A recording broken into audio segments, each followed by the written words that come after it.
Welcome, Tabitha, to FarKeenReal. Thank you so much for having me. Yeah, no, it's a pleasure, man. And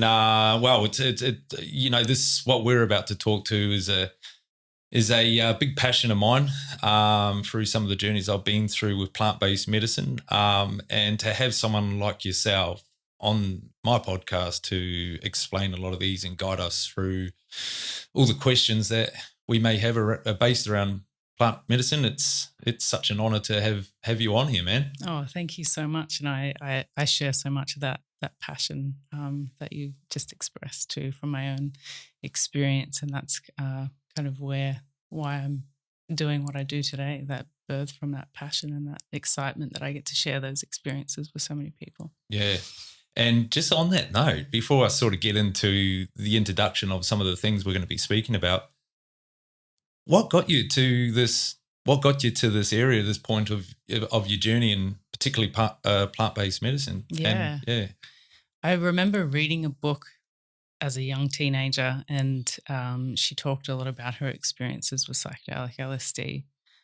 So my journey kind of started using some psychedelics in a kind of exploratory kind of nature, in not so planned settings. Yeah, and as most of us have a lot experienced of people, them. Yeah, that's it. Yeah, and from that, there came the realization that we could really use these things with more intention and probably get some deeper healings from these things. And so I was using them for quite a number of years in that way. And then 9 years ago, my brother passed away, and I was introduced to ayahuasca medicine. And it really changed my whole perception of the way that we can go in and use these plant medicines to really heal from traumas and grief and all sorts of things that brought up for me on my journey to heal. Yeah, I guess that's how I'm here as well. I was at a very low point of my life, to the point of, if this doesn't work, I was out of options of what was going to sort of keep me going in this life. And I had heard a lot about ayahuasca myself, particularly from a good friend of mine from over in the Gold Coast. And it took me 4 years from that point to sort of research it, and because it's quite a scary path to go down, especially when you know nothing about ayahuasca or any sort of plant-based medicine. And it took me 4 years to really build the courage up. Well, it wasn't really build it up; it was more just get to the point of I've got no other option. And I managed to. Well, ayahuasca managed to find me, really. I did, and it come at the right time. And yeah, it opened my eyes up on if it's if on how much it can treat trauma, and also have a better understanding of what we're all about. Definitely. Yeah. And it takes a lot of courage to step into that space, and I find that a lot of the time, like your experience, it can take a little bit of time for that to brew within a person to actually, kind of be ready to step into that space, just knowing how much that takes, how much vulnerability that it takes to actually kind of shine the light on those darker parts of ourselves and get to the roots of those things that are the actual, the cause of our suffering, rather than kind of wanting to treat the symptoms of those things. And I guess that's just about, I talk about it a lot on this podcast, particularly about, you've got to become vulnerable. You've got to become alone. You've got to be in a situation of loss. Like, I mean, it's more or less, it's a little bit like, I guess, Jesus, and like how you got to become dead before you can be reborn again,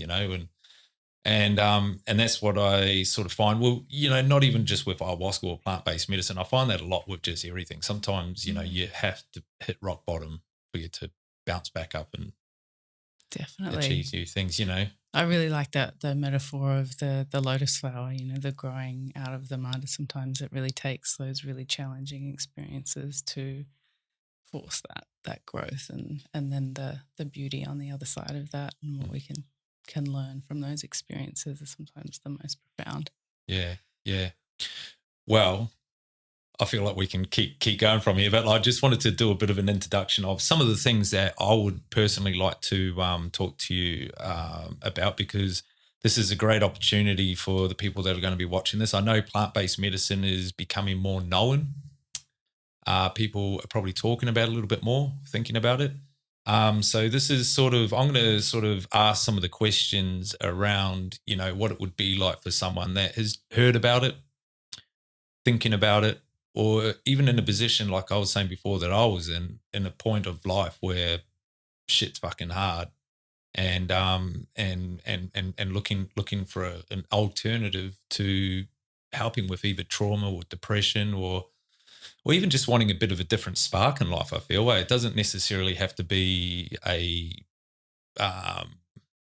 something traumatic, to have another, I was very, I mean, this podcast come from ayahuasca, so it can be a creative thing as well, can't it? Definitely. It can really birth some really, really beautiful things. And I like to remind my clients of that sometimes. I think that a lot of the time there's this, idea that we're going in to use these plant medicines to heal those wounds. But I think that some of the most beautiful things can also be birthed from connecting into those plant medicines and connecting to joy and laughter and lightness. We go through our day and we, have so much responsibility, and we kind of get caught up in the grind, and it's really nice to kind of drop in and connect to that inner child and experience fun, and that is a beautiful medicine within itself. Yeah, definitely. I had a few laughs with doing it as well. Yeah. I guess for me though, you know what, I'm just going to put this aside because I feel like we're just going down the right path here anyway.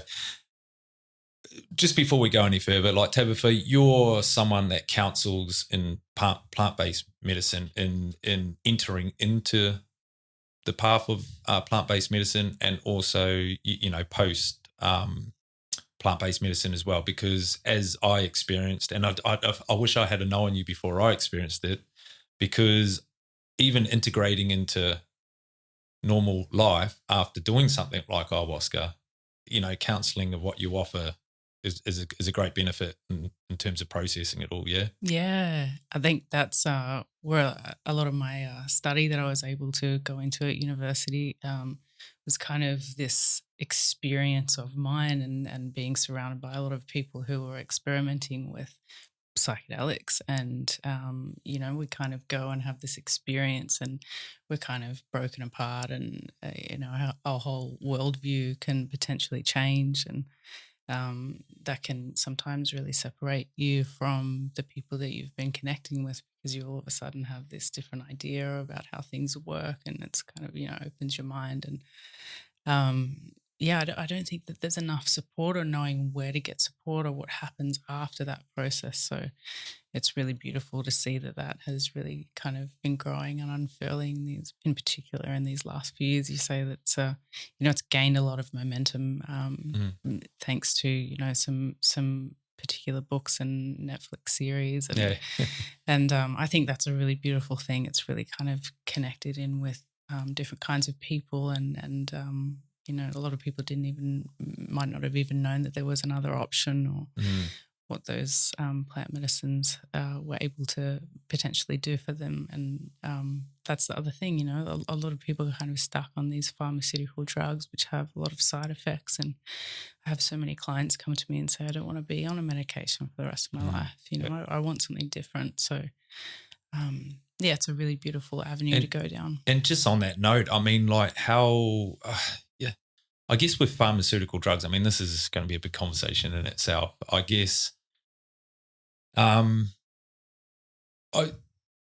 the education around, I mean, I can only speak for myself, but like when you think of LSD or mushrooms, or, I didn't even really know what ayahuasca was, but, any sort of psychedelic drug, I was always in the view of it's either a hippie drug or it's a party drug, and it's a drug, it's a get wasted and off your face. And so I always had that sort of that view on it, you know, because that's what was inbred to us. And then with a pharmaceutical drug, it was inbred in us, well, it's come from a doctor, it's come from a laboratory, it's come from a scientist, you know, this is the best drug for you, you know, and it's also over the counter and more accessible.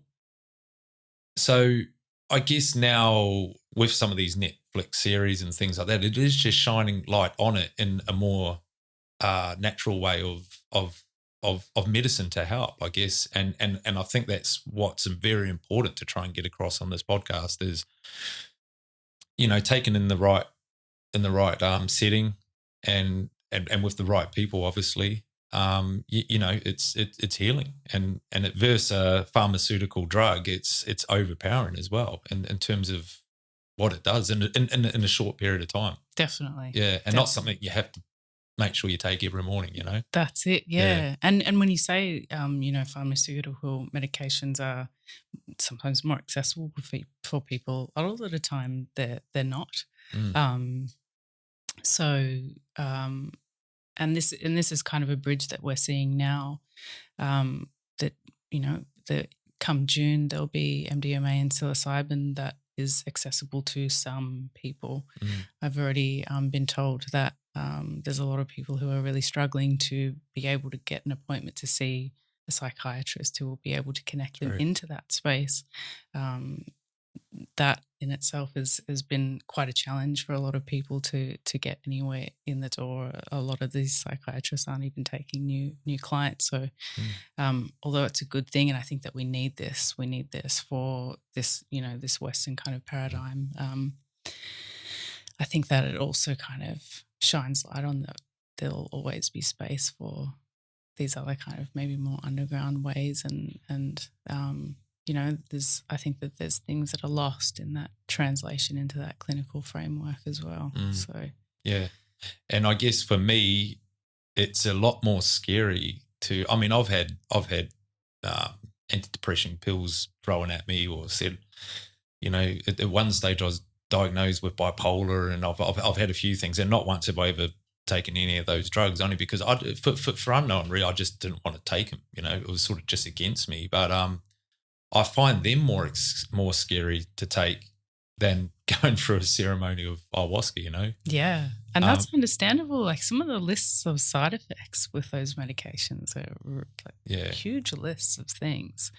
And from what the clients have told me on those kinds of medications, it kind of just completely makes them feel almost like a zombie, like you're not connecting into that emotion. And that, I think, is where a lot of the problem is, that these GPs or psychologists don't have enough time to unpack, or, you know, there isn't enough time, because it does take, you know, usually longer term. We're talking PTSD or, you know, complex diagnoses of depression or anxiety and those things. It is, you know, usually a long kind of therapy schedule, which is not really accessible to a lot of people. So even with the rebates, you're still kind of upfront costs that can be $200 plus a session. So it's really difficult. Yeah, like I believe there's always a time and place to take them. I'm definitely not against anyone that takes it, because I totally get it. You know, I mean,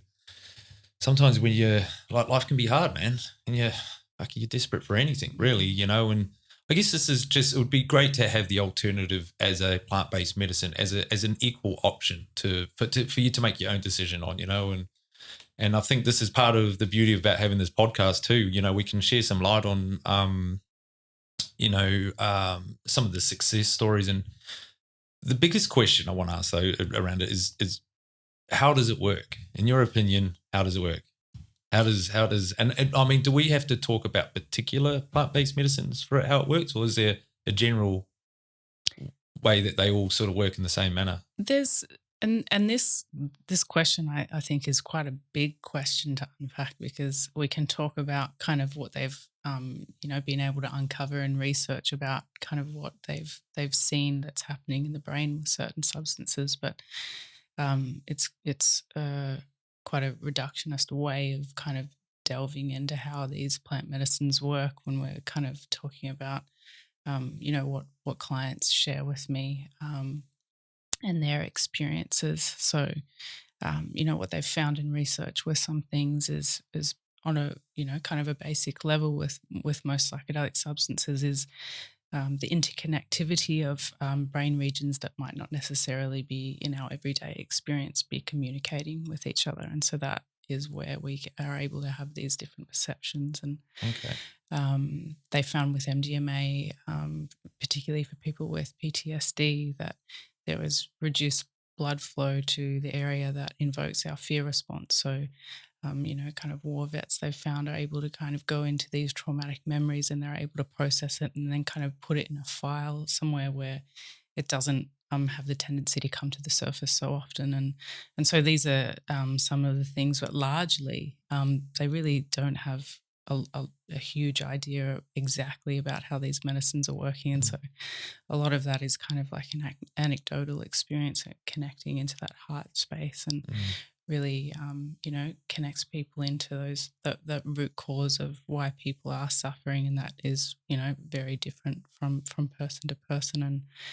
And sometimes it can take a lot of sessions with plant medicines for people to be in that space, because sometimes it has a tendency to uncover traumas that people don't even know that they're carrying. So it can kind of work in layers, So we attack maybe one part of the issue, and then it might be, a number of weeks or months while that person is kind of integrating what they've learned from that experience. And then, they reach a space where they feel, okay, now I feel like I need to get to a deeper wound. And then, the journey kind of continues in that way.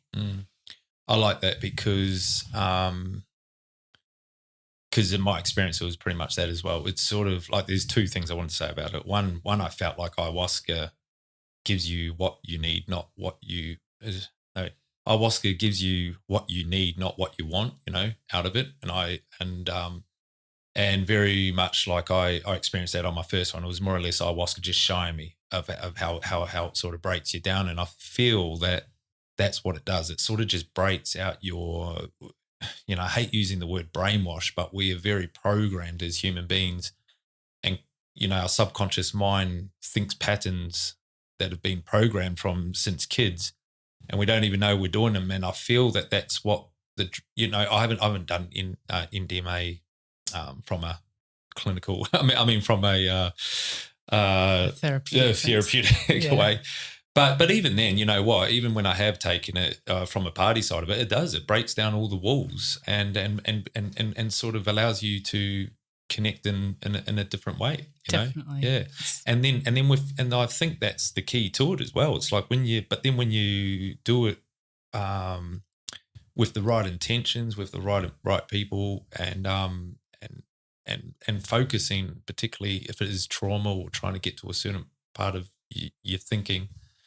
I can see how it does all that, Yeah, definitely. And that supports it. Yeah, definitely. Yeah. And that, we're kind of talking in that therapeutic sense with, say, for example, using MDMA. There's, clinicians that have the training to be able to guide people into that, and then kind of restabilize afterwards and that kind of thing. But I too, like you say, have experienced myself a lot of kind of medicine, just using these things myself too, that they have a way of just kind of that release of inhibition and kind of connecting you into that heart space and out of that kind of logical brain and more into that's that it, the logical emotional brain. Yeah, that's it. So it really does break down a lot of barriers, especially when it's a beautiful medicine to use in relationship and I think there's a lot of, like you say, medicine in that too. My first session, it was like I was just blown away. I heard because like I said to you, I've done a bit of research, and it took me about 4 years to actually get myself to that point of doing it. And I always heard a lot of people talk about it's like doing 10 years of therapy in one night.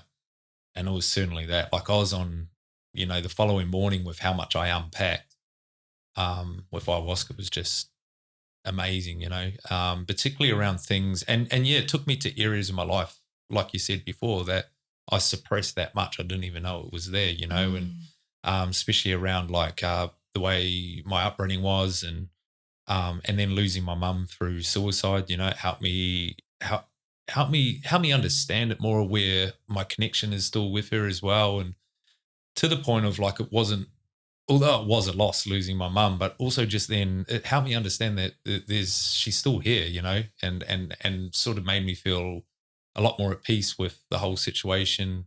Yeah, around that as well, you know. So, and it's funny how quickly it moves as well. You know, we were going from one topic to another, you know, in a night where I felt by the morning it was just had a massive therapy session of releasing everything. Yeah, definitely. It has a way of, like, say, to really uncover certain things that you might not have even been aware that you were carrying. And you know, with you know, going back to the way that the brain is communicating with different parts that it doesn't normally. I think that's what you know, kind of on a neurological kind of experience that we're having, but then, you know, dropping into that emotional space really kind of unpacks so many things. And yeah, I felt it really gave me a different way to perceive and move through and learn from my grief as well. Yeah, cool. Yeah. Because that would have been pretty tough. How old were you, if you don't mind me asking, with your brother? He was only 27, so yeah, it was an unexpected thing as well. So yeah. So just on that topic of suicide, because this is a lot of the people I want to reach out to that are in those positions, you know, roughing it out with life and the pressures of it all. If they are watching this, I mean, is ayahuasca a good place to go when you're in a mindset like that? You know, I mean, and how would you sort of prepare and reach out, you know, if you're in this sort of situation? I mean, yeah. Definitely. Yeah. I think that's a really real thing that a lot of people are experiencing. And what I might suggest in that kind of headspace is to really kind of reach out if you have the support system. If not, there's other ways that you can reach out. I'm part of a website called the Psychedelic Support Network. So, you know, if you're kind of considering that route, and a lot of people that come to see me are in that space. You know, they've tried the pharmaceutical drugs and they've tried different therapies, and they're still kind of wanting to unlock something that feels very heavy for them. So I think you know, the integration process starts before the consumption of the plant medicine space, and that can begin in the conversation or in your preparation, thinking about, you know, what the intention is that you want to bring into that. And I always say, you know, you'll get out of the plant medicine experience exactly kind of what you put into it. So I think it's important to, you know, kind of speak to someone about those feelings that are coming up for you. And, you know, especially when we're talking about suicidal ideation, really important to have some kind of stabilization before we're stepping into that space, and making sure that we, you know, there's some tools in your tool belt that you can actually kind of refer to. And, you know, if you're going to have some challenging experiences, if you're already, and this comes back to set and setting, I think, you know, referring to your mindset going into that experience, and setting, you know, where you're actually having your external environment. And so if you're coming into a plant medicine experience with, you know, feeling quite unstable and in that space, then, you know, it could be likely that you have a really challenging experience, and without the support around that experience, it could be quite, you know, challenging on the outside for you to even, you know what to do with the integration process. So definitely, I think it can be very, very powerful medicine for people who are feeling, you know, that way. But again, you know, going back to that mindset, making sure that you have enough stabilization stepping into that. Yeah. And you said before, do you find that a lot of people come to you with these sort of type starts? Yeah. I think, you know, a lot, like I was sharing earlier, that a lot of people have tried these pharmaceutical medications, and they're, you know, having all these side effects, or they're really not wanting to be on a medication for the rest of their life. They've been on this medication for, sometimes as a child, there's an epidemic of people who have been prescribed ADHD medication, and I've had some wonderful experiences where, people have had one sitting with ayahuasca medicine and have been on this medication for, 20 years. And after one plant medicine experience, they've been able to get off that medication. So I think that it's a really beautiful thing to try, even if you're not feeling desperate, if you're feeling like you want to, try something and try something new. Yeah.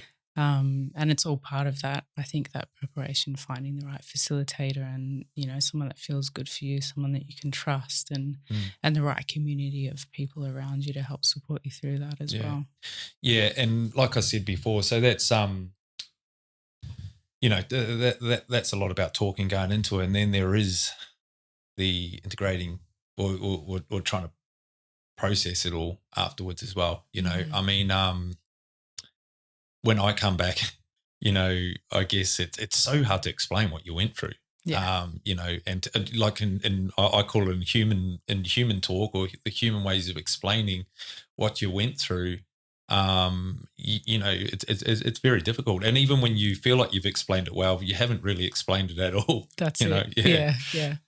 I recently saw a meme that really quite perfectly explained this. And what I would say to that is I really like to encourage people to try different ways of integrating the experience. So, some of the common suggestions are, kind of journaling, which I think, has a tendency to put a story and words into an experience that doesn't seem so much that there's, any words that we could say to kind of explain that journey. So I really like creativity, whether that be, podcasts or, picking up a paintbrush or going to a song circle or dancing or, all those kinds of different ways of, tapping into a space which doesn't seem so kind of logical, I also think, from my own experience, I also just accepting that things have changed.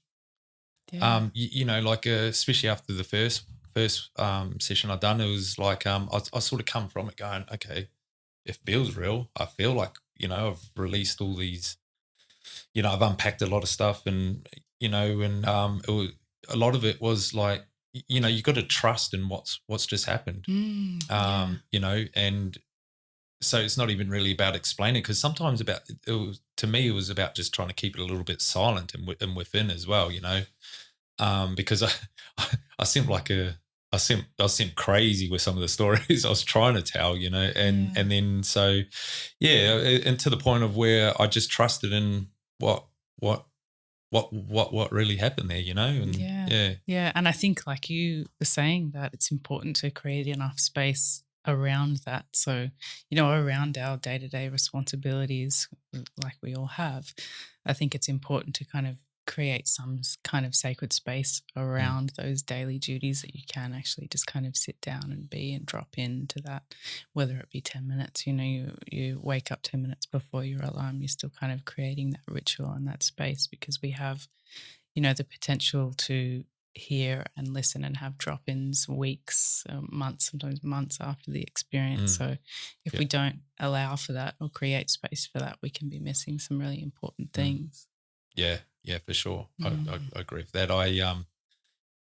I journaled a lot, and it's funny when you look back at some of the things you journaled and how they've happened and played out. It's pretty inspiring. Yes, and that's a beautiful way to also kind of connect back into your experience. I think even if it is a feeling, an emotion, or just a word or something that you've been able to jot down, if you have the ability to, or even if it is a drawing, kind of being able to look back on that and go, okay, this connects me into that experience and the lessons or the insights that I had during that experience, and that's where I think that things can unfold even further in such a beautiful way.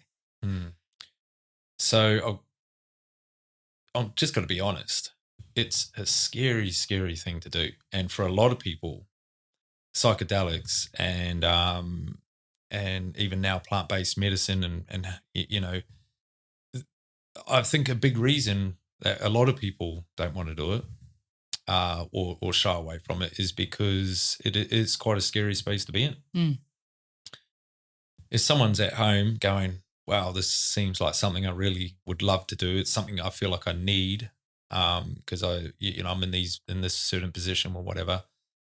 How do you get to? How would you explain to sort of shift that mindset around it from like being a fearful thing to sort of preparing them, I guess, into trying to make the decision Definitely. of going through it. Yeah. Yeah, I think a really important thing when you're, considering these things is making sure that you have that support network around you. What would that look like? Are you talking friends or? Yeah, if you have someone that you feel that you can talk about those things with, I think that can be a really great way to begin, that stabilization process. So whether it be an integration counselor or integration psychotherapy, that can really assist with developing tools and techniques to go into facing challenging experiences within that space. And I say, kind of integration specialist because there's hopefully, some experience with those substances, and with personal experience, I think you can really help to alleviate that kind of anxiety for people, because you can share your own experience and what tools and techniques have worked for you in those spaces. And sometimes, like you say, it took 4 years for yourself to feel like you were ready. I think that a lot of people come in with a lot of passion and excitement, and that's really great. But going back to the set and setting, making sure that you've done the right preparations, whether that be talking to a professional or talking to the support network that you have around you, people that you can trust, will, kind of help get you into that place. But I think there's always going to be a level of anxiety that people will be, stepping into this with, because that's a normal and natural feeling to be having. Even someone who's sat 100 times with this, whatever plant medicine it might be, might have had a completely different experience every time. And that is, I think, a normal part of that process. So having the tools to be able to navigate when that anxiety comes up, whether it be breath work, I really align with mindful self-compassion, which is kind of allows it tuning into those emotions non-judgmentally as they come up, and giving yourself some words of compassion during that, allowing you to face in and not turn away, is important. And that begins before the plant medicine experience as well, when those feelings of anxiety come up, or when we're thinking about facing those challenging things in these plant medicine journeys, it's really important to be able to surrender into that, because the more that you fight, a lot of people will tell you that that's when it's got a million times harder. So, and that is a process, and it might not come that first time that you have that experience. And it's been a work in progress for myself as well, because like I say, it can be always something different and more challenging than the last. But a lot of the time on the other side, and I'm sure that you can attest to this, some of the most powerful and growth comes out of those really challenging moments. So it's kind of really thinking and kind of knowing that it won't last forever. That challenging experience won't last forever. You will work through it. And I always like to say that the medicine will only show you what it knows that you can handle. So you're kind of feeling into that and remembering that might help to move through those moments. And I guess it's a little bit like anything in life, really. You put plant-based medicine aside. If you're in a toxic relationship or a bad job, it's always going to be nerve-wracking, and you're going to face anxiety to get out of it. Yes. And to do new things. And I guess that's across the board. And it's all part of growth. And a part of what I try to get across on FarKeenReal is inspiring people to better themselves, and it's not necessarily have to go and do plant-based medicine, but no matter what the topic is you're talking about, or whatever you're faced with in life, it's always, if you've got anxiety, it can be a positive thing. Yeah. It can mean, because anxiety is also excitement. Yes. And it means that you're going through an unknown door. But you're doing it in good faith that you're taking a step forward. And that's what I sort of focused on. I focused that on everything I do. And but with plant-based medicine, it is scary. It is scary, and it's got to be scary. If it was easy, then everyone would be doing it, I guess. But yeah, the other side's not as scary as what you think it is as well, I found. Yeah. Sometimes, we can just paint the very worst case scenario in our heads, and I found that it wasn't as bad as what I had pictured, or what I made it to believe it was. Yeah. And I generally find that too. When these concerns come up for people, I like to also remind them that if you're going to a ceremony, you would have hopefully been connected into that ceremony space by someone who knows and trusts these people. And there's a beautiful held container with facilitators and assistants helping to ground people if things get a little bit too much, or and basically they've created a space for people to go into these challenges, and that's why that they're there, and that's a different space of kind of journeying yourself. And that's where the psychedelic harm reduction comes in, considering all the things that we can do to control and help all different kinds of experiences that people are going into. And that's a really, really, really good a point that I wanted to sort of ask you about as well, because how do you know that you're in safe hands? Because obviously we've talked about you've got to become vulnerable. Mm-hmm. We've talked about like you're going to be going through a bit of, you're going to be dealing with a fair bit if things come up that you think are going to come up.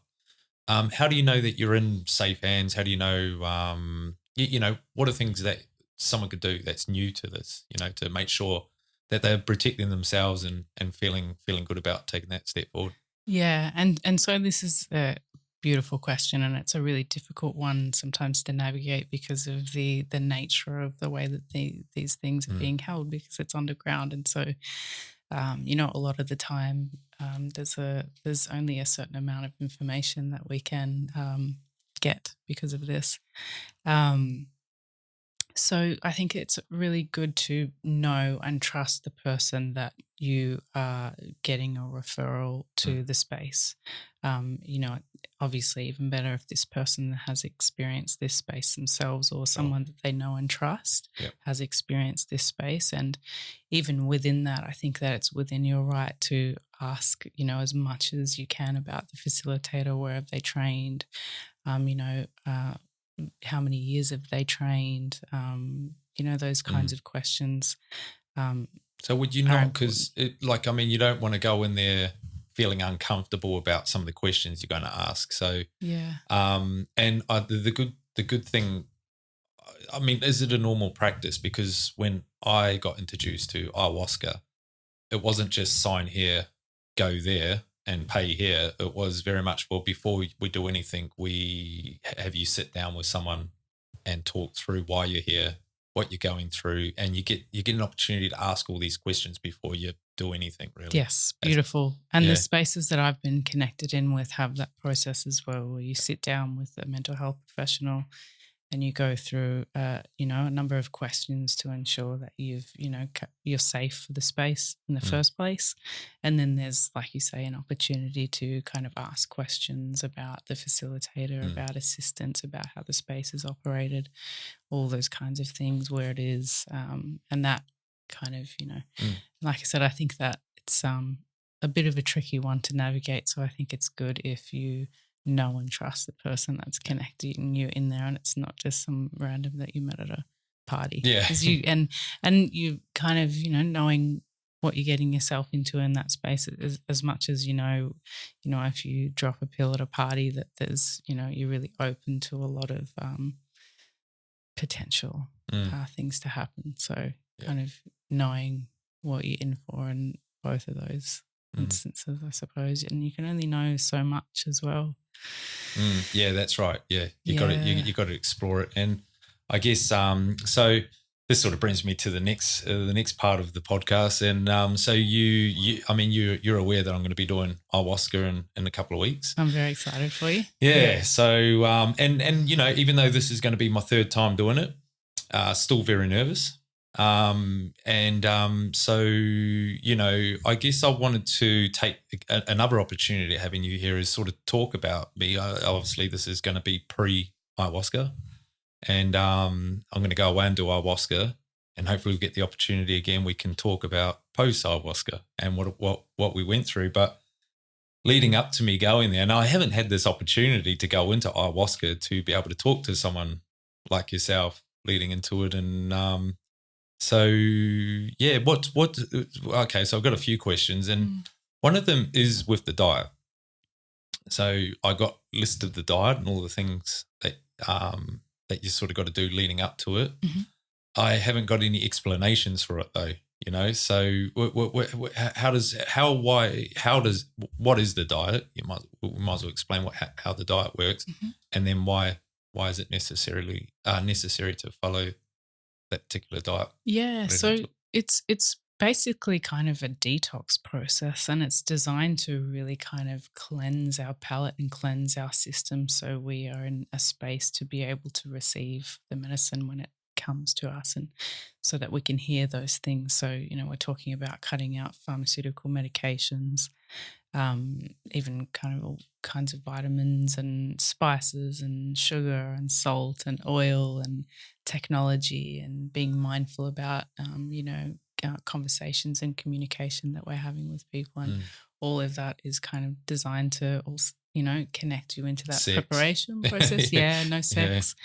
Yeah. And that is just, you know, all designed, I think, to, you know, face inward and tune inward, and you know, so that we can hear those inner things that we are bringing into the ceremony space. I think that it's really difficult to tap into that space if we have so many things distracting us, and you know, we've got, you know, crazy levels of dopamine, we're eating chocolate, and we're, you know, indulging in TV series, and yeah, I think that it doesn't allow for that really deep connection that, you know, this medicine really. I'm 3 days into it, and it's only the very beginning, but I don't know if it's just because I know I'm going to do it, therefore things start brewing inside me. But when you're cutting out things like, you know, alcohol, and you're dieting, and also just your social media side of things, just clearing that, and knowing you're about to do it, like things are already coming up. Like I also know that I have to start thinking about the intentions I want to set before going into ayahuasca. And when I first done it, I didn't really realize why I had to try and do that. But now after doing ayahuasca, I see why it's very important to sort of set those intentions.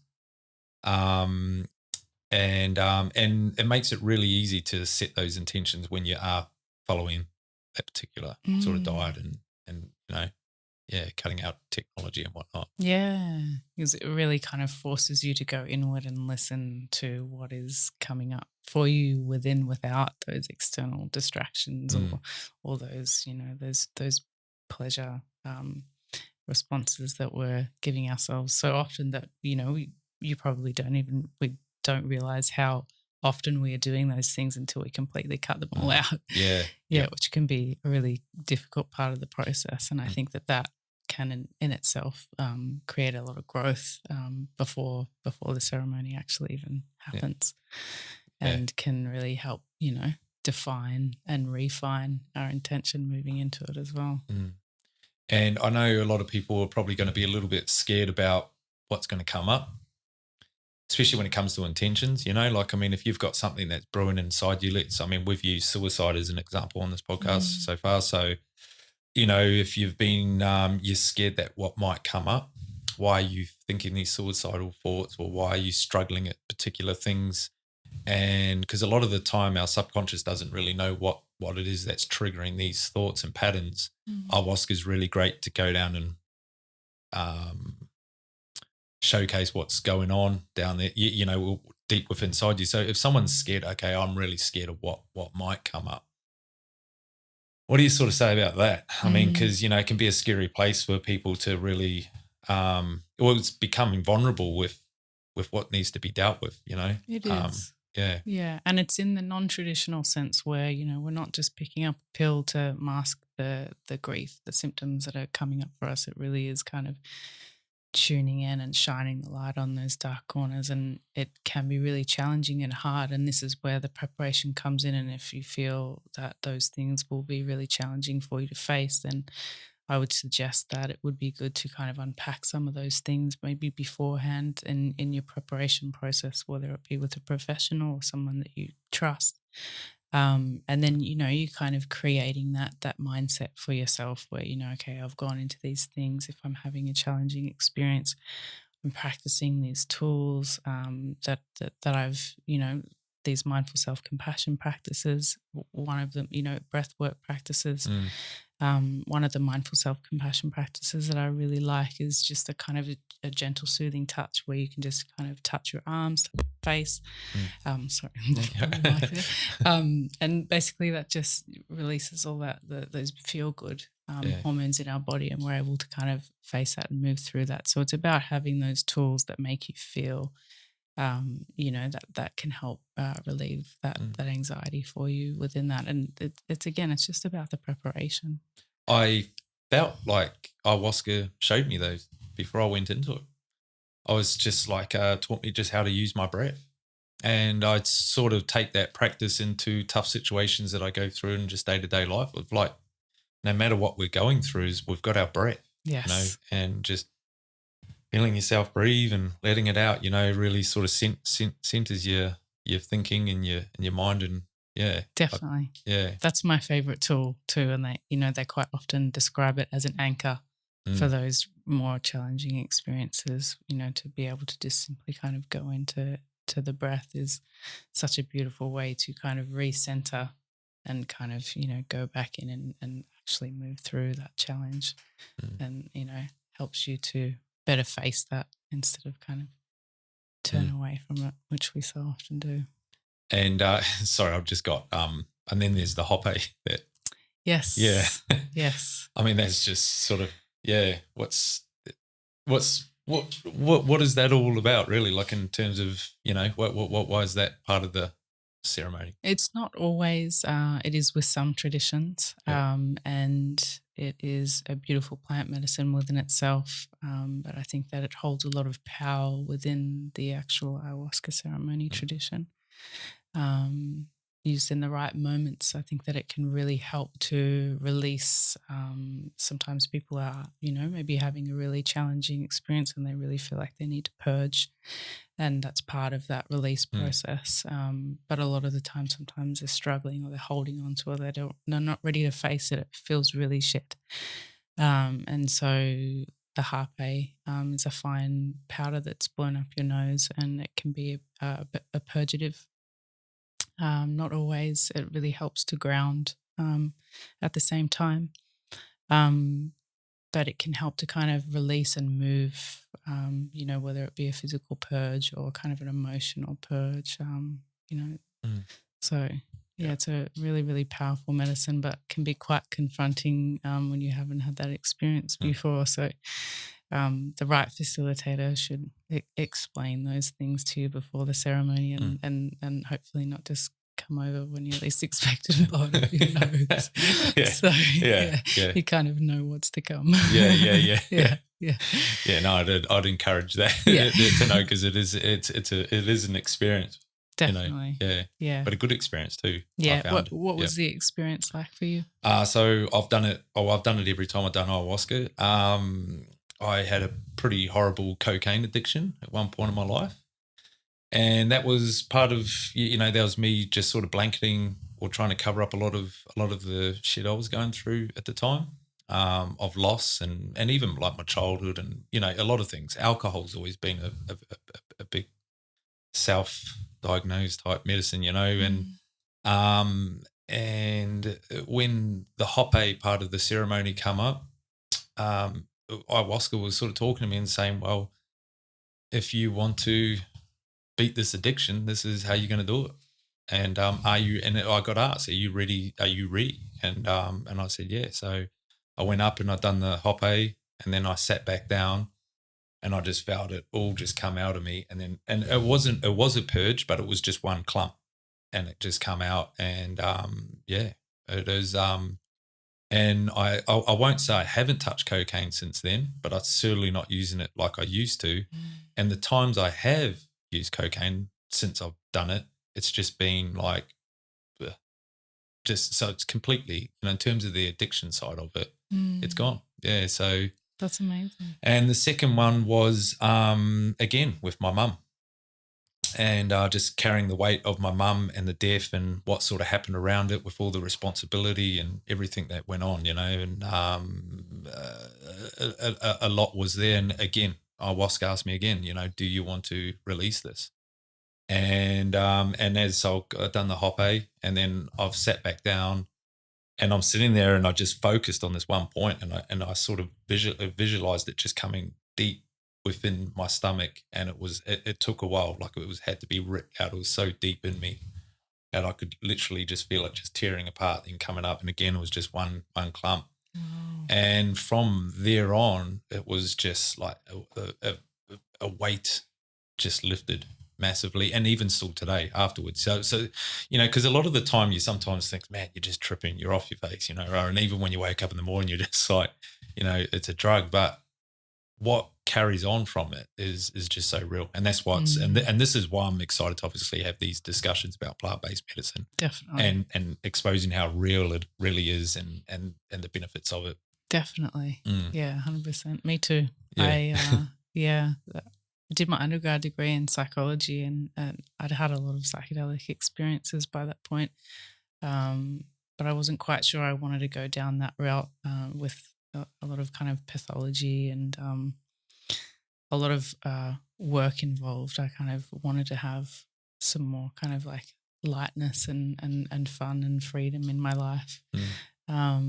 And so when I went through ayahuasca ceremony and healed from, a lot of the grief that I was carrying from my loss, and, a lot of the what they're calling kind of the psychedelic renaissance was out and about, and lots of research was starting to come out again, and really inspired me to go down the integration route and share this with a lot of people. I really believe in planting seeds and inspiring people, and squashing stigma from the war on drugs that happened in the 70s, and a lot of people still kind of have these ideas about these medicines. And so sorry to interrupt there, but what is your theory? I mean, that's another exciting topic to talk about. Why has it been squashed, the plant-based medicines? I mean, other than the obvious, what I'd think it was, and that's just it's a money thing, or a government controlling thing. But like, is there any sort of truth to it all in terms of what's your point of view on it? Yeah, from what I understand, back in the 70s, there was a war on drugs, and unfortunately, these medicines got lumped into the other, illicit substances, like you mentioned, cocaine. A lot of the hippies, the LSD kind of movement was a lot of kind of protesting against the war.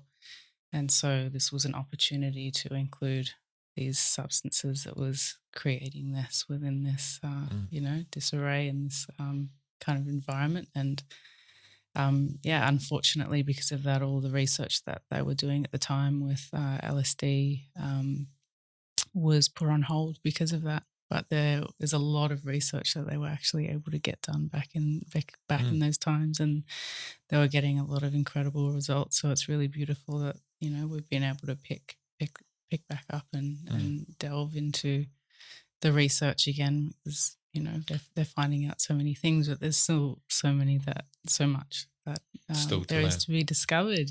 So you keep talking about LSD, so we've spoke about ayahuasca a fair bit. What is there any, I mean, obviously there's a difference between the actual substance, but in terms of how it's used in therapy, how, like, is there any different?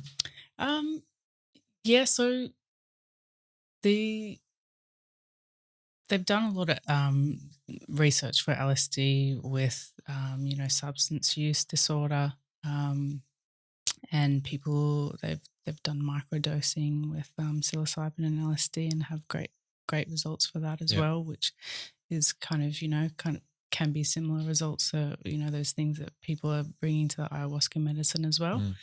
And I think it's just about, what kind of feels and aligns with you and what has been presented to you.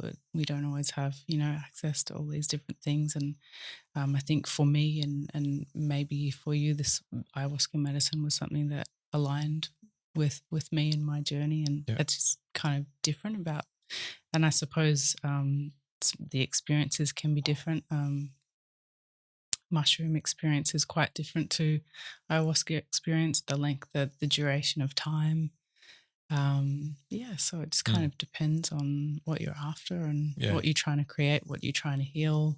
So it's okay to sort of experiment in one and then sort of go, that did work for me, it didn't work for me, and I'm happy to maybe try something else. Again, it comes back to just life as well, You're sometimes not always going to get it right the first time, as we know. Yeah. I think that's a beautiful way to be working with it, rather than trying to, if you're not feeling like you align with a certain medicine, then I think it's beautiful to, kind of open yourself to other options and exploring what they look like to you and what, can kind of fit into your lifestyle.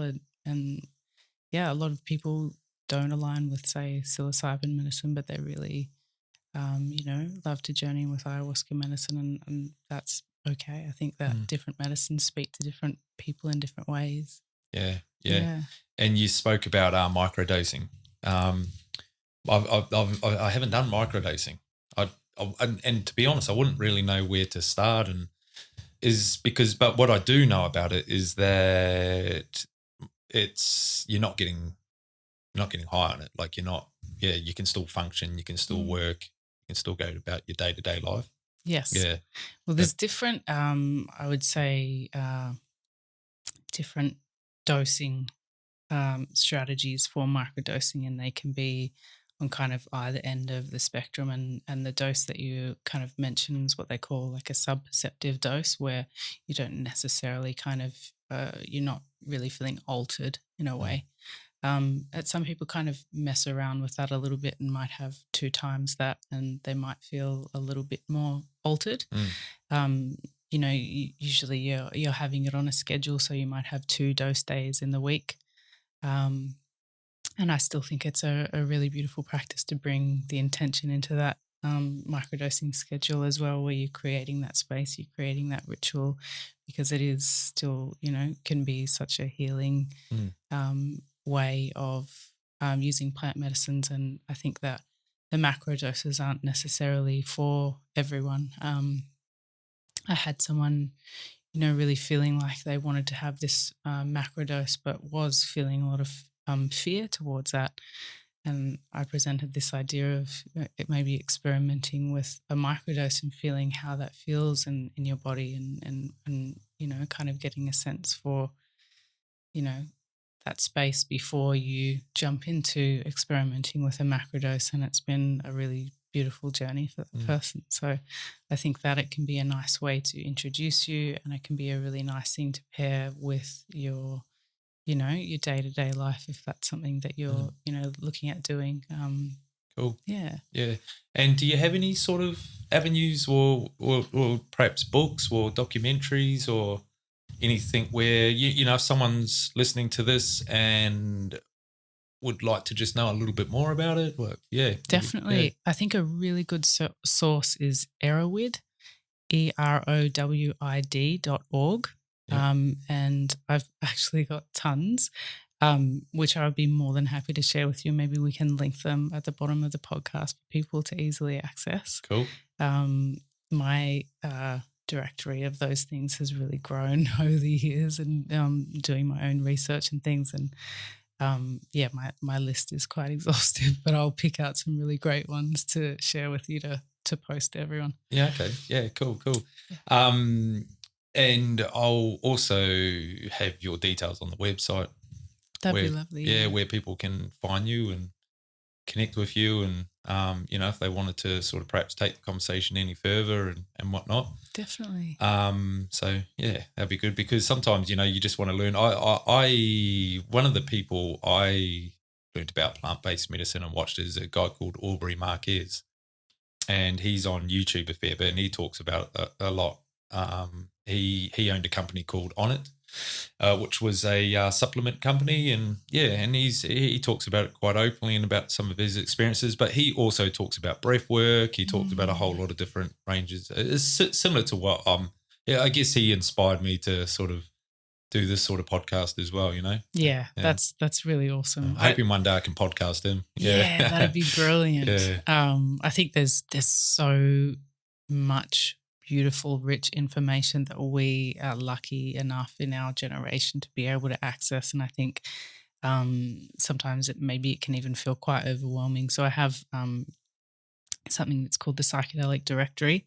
And within that, they basically kind of link courses and good YouTube and good docos and good books. And so they've kind of compiled a list of really great places to access good information. So, like I say, it can be difficult to kind of sift through some of the information, I think. But but again, it's a little bit of trial and error, isn't it? Yeah. And finding what's right for you. And I was going to say that about the microdosing as well.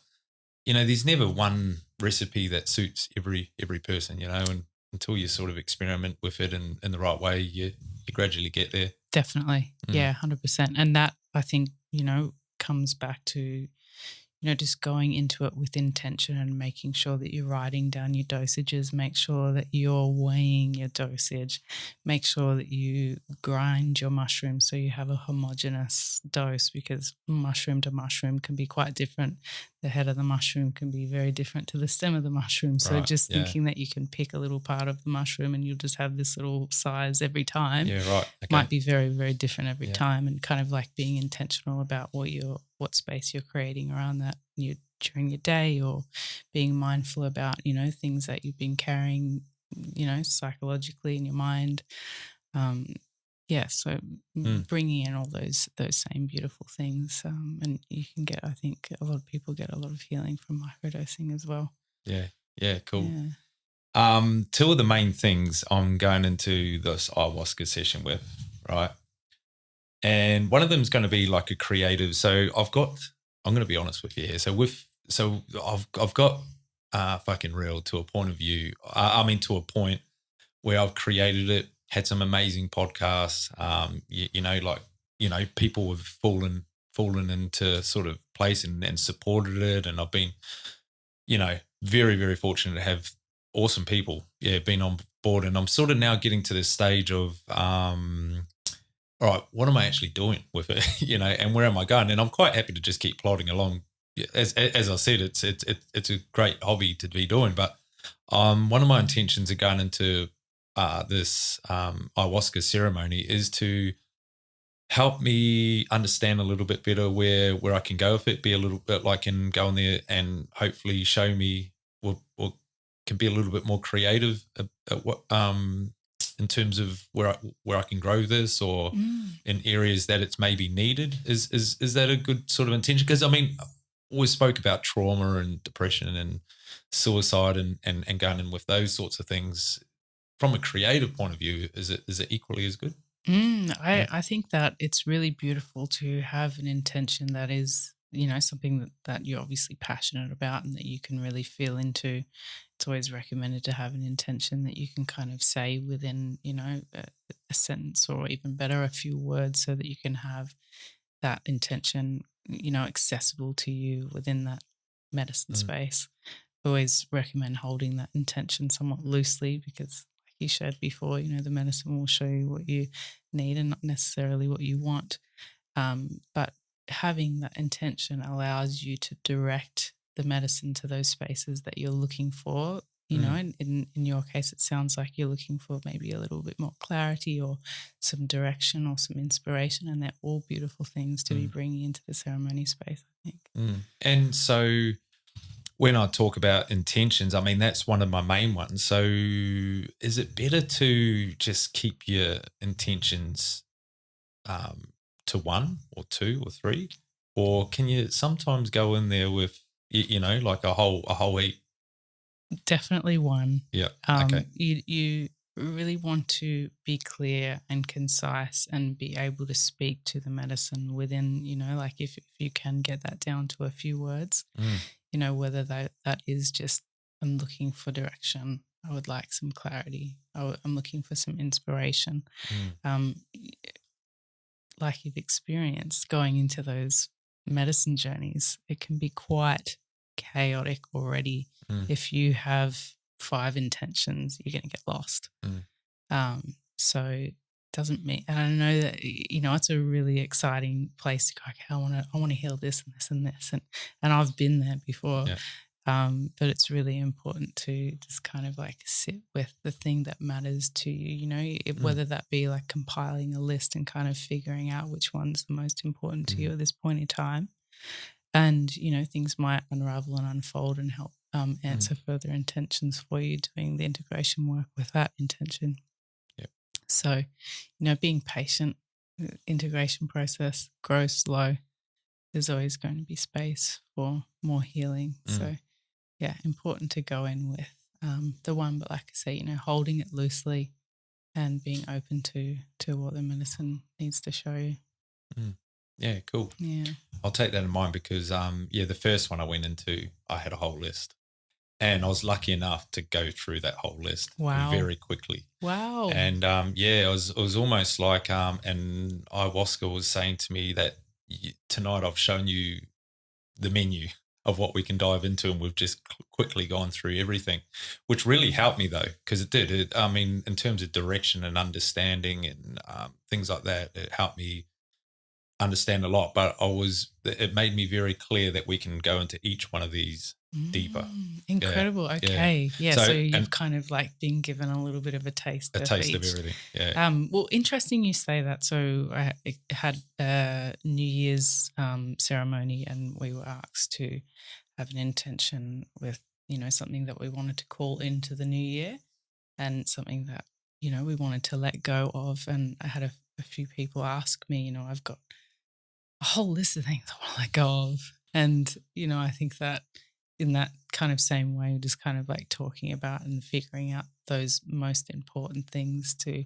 And I think that can be a really nice way to, or, have a conversation with the medicine, speaking in the things that you want to call into your life, and letting go of the things that aren't serving you. And I think that can be kind of more of a, maybe like what you're saying, going in with a few more kind of things. Yeah. But still kind of being, I think, clear on each of those things. Because I think you can get kind of caught up maybe writing a little bit too much for each point. Yeah.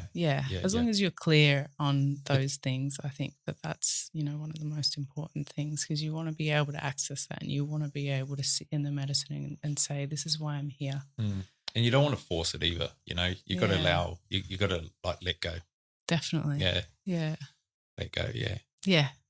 Because, that's where that potential struggle can come in. If you're, and one of my experiences, really wanted to heal from my grief, but then when it came to that point, it was really, really hard, and I didn't want to. I didn't want to go into that. And that was an experience where I said, okay, I need some harpe. I need to actually just kind of release and surrender into that so I can feel this really gross feeling that I'm feeling right now. And that really helped me to connect into that and release into that. So cool. All right. Well, I feel, is there anything in particular you want to speak about while we're still on here, or have we sort of covered? There was one thing actually, going back to the microdosing. I found, have recently found out they did some research on magnesium depletion. So they found that people who are microdosing with psilocybin were quite low in magnesium. So if you are going to be experimenting with microdosing, it would be important to make sure that you're getting enough magnesium during that journey. And magnesium isn't very bioavailable at all. So the way that you're going to get magnesium is by topical. So magnesium oil, magnesium spray, salt bars, ocean swims, that kind of thing. So does swimming in the ocean give you magnesium? It does. Oh, right. Yeah. Okay. Yeah. I wonder why, I'd love to have a conversation about the ocean and swimming in the ocean. Yeah. I reckon there's a lot more to it than what we know. Yeah. It's just, Well, we're getting into that weather where it's kind of like a cold plunge now. Yeah. So, which can be really great to just kind of switch you off of that logical brain and just kind of connect you into that body, which, you know, can be a really great integration practice as well. If you get me going on ice baths and cold showers, I bang on about it all the time. Beautiful. Yeah, you know. Yeah, cool. Okay, so magnesium and look, I've pretty much covered everything that I've gone through, but I feel there's there's obviously it's a big topic, It and is. And hopefully on the other side of my ayahuasca ceremony, we can have another conversation, and maybe it might be a little bit more deeper. I might have a few more questions to ask. I'd love that. I think that cool. Sounds great. Yeah, well, it's how it's going to work, I guess. Yeah. It's always interesting to kind of check in and see, what's happening for you in that, what they call that afterglow period. So, I really like that. I'm privileged that you're willing to allow that to happen as well, you know. I'm excited. I feel the same way. I feel like it's an honor and a privilege for me so often that I get to, be witness and share these experiences with people. So thank you so much for having me. Yeah, and to you and the greater community, what you guys are doing, I think it's fantastic, and I'm in support of it as well. And hopefully this is just the start of something we can continue doing. Definitely. Yeah. I love what you're doing as well. So awesome. Thank you. Yeah, beautiful. All right. Till next time. Till next time. Thank you.